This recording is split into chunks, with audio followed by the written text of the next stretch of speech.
ministre délégué auprès du ministre de la Défense en charge des anciens combattants. Martin Guérard. C'est Martin Guérard qui va vous lire le message du ministre. Message de Kader Arif, ministre délégué auprès du ministre de la Défense, en charge des anciens combattants, 11 novembre 2012. Commémoration de la victoire et de la paix. Hommage à tous les morts pour la France. Le 11 novembre 1918, à 11h, les clairons sonnaient, le cassé et le feu tout au long de la ligne de front, mettant fin à 4 ans d'une terrible guerre, premier conflit mondial, qui est marqué par son ampleur et par le nombre de victimes, militaires et civiles.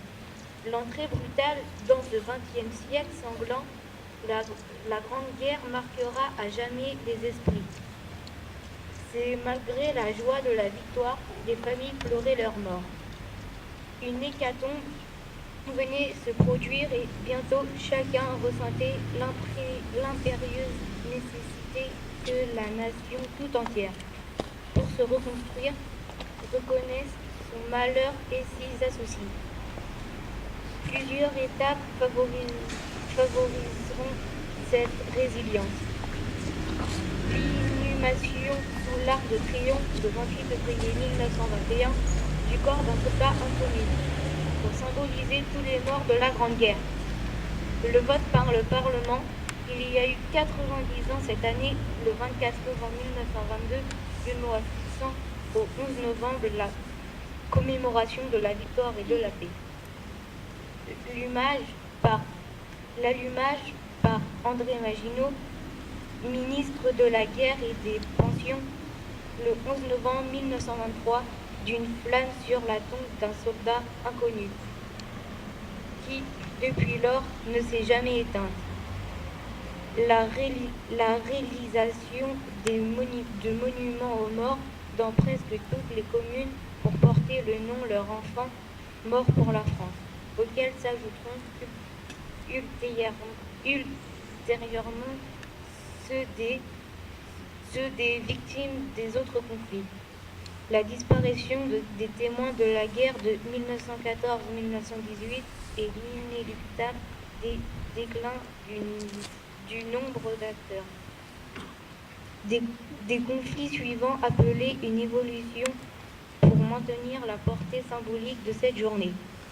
C'est le sens de la loi du 28 février 2012 qui élargit la portée du 11 novembre à l'ensemble des morts pour la France tout en conservant les autres journées nationales commémoratives.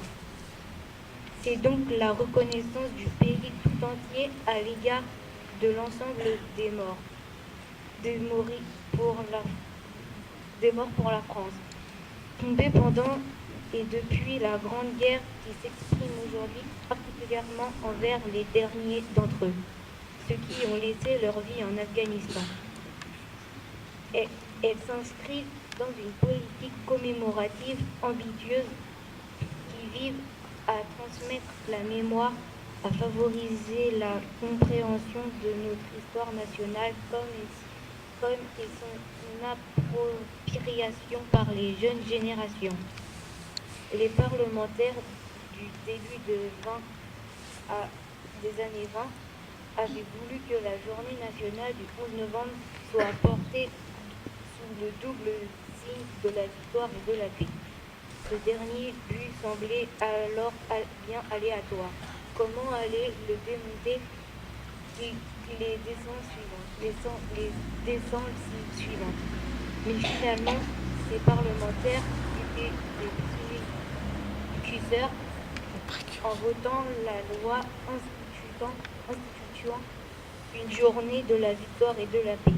Ils espéraient que soit célébrée dans l'avenir une journée de la victoire et de la paix. Le temps et la volonté des peuples leur ont donné raison. Écoutez, merci.